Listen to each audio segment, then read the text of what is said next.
Olá, pessoal, tudo bem com vocês? Eu espero que sim. Eu me chamo Ana Letícia e posteriormente a minha colega Lívia irá explicar mais algumas coisas para vocês sobre o caso concreto, que seria a pesquisa com o uso de células-tronco, né? Primeiramente, eu gostaria de explicar o que seria uma célula-tronco, né? Células-tronco são células que conseguem se transformar em vários tipos de tecidos do corpo humano. Ou seja, seria muito útil para a medicina e para o avanço nos estudos da área da saúde. Aqui no nosso país, no Brasil, é permitido o uso de embriões congelados há mais de 3 anos. Eles seriam descartados.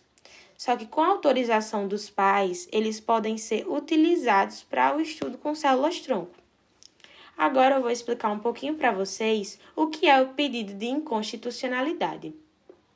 É quando alguém que seria o presidente ou mesa da Câmara dos Deputados, Assembleia Legislativa ou outra das pessoas e grupos citados no artigo 103 da Constituição Federal, que podem fazer esse pedido através de uma ação direta de inconstitucionalidade, chamada ADI, as siglas, E o Judiciário o Supremo Tribunal Federal, analisa se realmente a lei ou o ato governamental, ele fere os direitos e princípios que estão citados na Constituição Federal do nosso país, certo?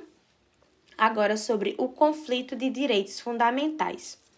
Existem vários direitos fundamentais, como liberdade religiosa, liberdade de expressão, direito à vida, entre outros que acredito que vocês devem conhecer, pelo menos alguns, Aí, o que seria esse conflito? É quando os direitos fundamentais, eles se chocam, eles colidem, se batem. Aí, por que isso acontece? Porque não existe direito fundamental absoluto.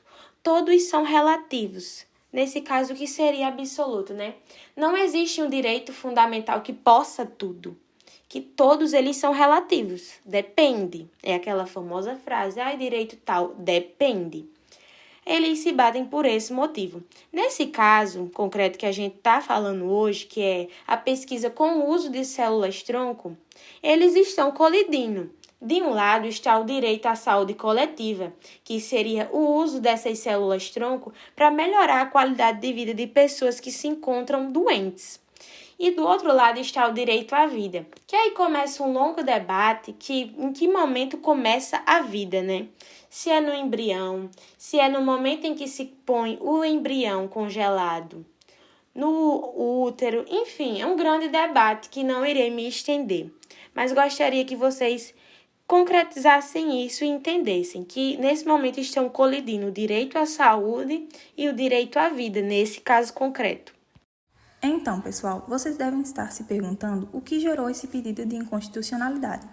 E o que gerou foi a Lei de Biossegurança, mais especificamente o seu artigo 5º, que ele dispõe sobre a regulamentação da pesquisa com células-tronco embrionárias. E esse artigo que está passando aí na telinha de vocês e que eu vou elencar alguns pontos importantes para vocês terem uma compreensão melhor sobre o assunto. No artigo é dito que é permitida a utilização das células-tronco embrionárias para fins de pesquisa e terapia, e esses embriões são obtidos através da fertilização in vitro e não são utilizados no procedimento. Então, o que acontece? Normalmente é gerado embriões excedentes que não são utilizados pelos genitores, os pais, e acabam sendo congelados e depois de um tempo se tornam inviáveis, o que é uma condição para ser utilizada na pesquisa. Dentro das condições também tem que os embriões estejam congelados há 3 anos ou mais. Então, uma coisa importante nesses 2 casos é que em qualquer desses casos, é necessário o consentimento dos genitores, que são os pais. Outros pontos bem importantes, que são esses 2 pontos finais nesse inciso 2 e 3, é que, primeiro, as instituições de pesquisa e serviços de saúde que realizam essa pesquisa, ou algum tipo de terapia com as células-tronco embrionárias, elas deverão submeter seus projetos à apreciação e aprovação dos respectivos comitês de ética em pesquisa. E também, outro ponto muito, muito importante é que é vedada a comercialização desse material biológico e que ele é crime. Então, pessoal, chegamos no último ponto desse vídeo, que é explicar para vocês como é feita a decisão desse pedido através do método de ponderação criado pelo Robert Alexy. Mas antes de adentrar nesse método, é preciso dizer que no contexto de decisão do STF, também foram debatidas as questões que estão diretamente relacionadas com o conflito desses direitos, e também com o que foi alegado através do pedido de inconstitucionalidade, que é assegurar o direito de vida desses embriões. Mas que, com essa questão da iniciação à vida, o plenário, em sua maioria, disse que na Constituição ela não dispõe do início à vida, mas sim dos direitos e garantias individuais dos cidadãos, e que no caso desses embriões, eles têm potencial de se tornar uma vida quando implantado no útero. No entanto, no caso em que está sendo debatido, esses embriões seriam inviáveis, por não serem utilizados no processo, e, consequentemente, seriam descartados.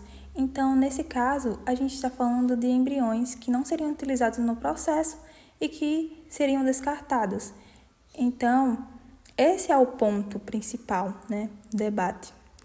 Além disso, outros pontos que foram muito importantes seriam o direito do planejamento familiar, em que o casal que passa por esse processo tem o poder de escolher quantos embriões irão utilizar.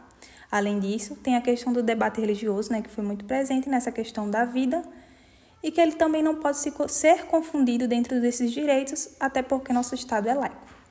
Bem, pessoal, até então, esses foram as questões mais centrais do debate sobre a utilização das células-tronco embrionárias. Agora, entrando na decisão e no método de limitação desses direitos, dentro disso, é muito importante destacar que esse modelo ele não foi explicitamente definido como ferramenta na decisão do STF, mas no próprio discurso de um dos ministros, o Gilmar Mendes, fica clara a influência do jurista alemão, o Robert Alexy, que destacou a questão principal colocada nesse debate, que seria a proporcionalidade. Então, indo direto ao objetivo do método, pessoal, para vocês entenderem melhor, existem 3 condições que precisam ser preenchidas para que essa lei deixasse de ser válida, para que esse pedido fosse aceito. Então, seria a questão de que o pedido é adequado, se é necessário e se é proporcional. Falando de forma mais objetiva para vocês, o pedido de invalidar a lei é adequado, pois está tentando assegurar o direito à vida desses embriões, Então, nesse primeiro requisito, ele seria adequado em questão disso. No caso da necessidade, eles seriam necessários porque não tem outra alternativa, Esse pedido foi necessário para assegurar a vida desses embriões, o que é alegado pelo pedido de inconstitucionalidade, E aí, quando chegamos no último requisito, que é o proporcional, entende-se que esse pedido ele seria desproporcional, vedando essa lei, porque quando olhamos para todas as questões debatidas anteriormente pelo STF, fica evidente que não seria justificável a vedação dessa lei. E por tudo que foi concordado antes e também em prol do desenvolvimento de saúde coletiva e seus benefícios futuros, principalmente no caso de doenças degenerativas, fica claro que o pedido de invalidar essa lei, da utilização das células-tronco embrionárias, seria desproporcional. Então, mesmo que se encaixe nos requisitos de adequação, de necessidade, quando chega na proporcionalidade, fica claro a desproporcionalidade desse pedido. Então, gente, nesse caso, em torno desse método, coincidiu com a decisão do STF, que foi validar a lei, não foi acatado o pedido de inconstitucionalidade. Então, a lei não é inconstitucional, ela não viola o direito à vida. Então, ela se encaixa perfeitamente com o método do Robert Alexy, que mesmo não sendo explícito nesse caso de decisão, mas foi citado por um dos ministros e tem um respaldo muito grande.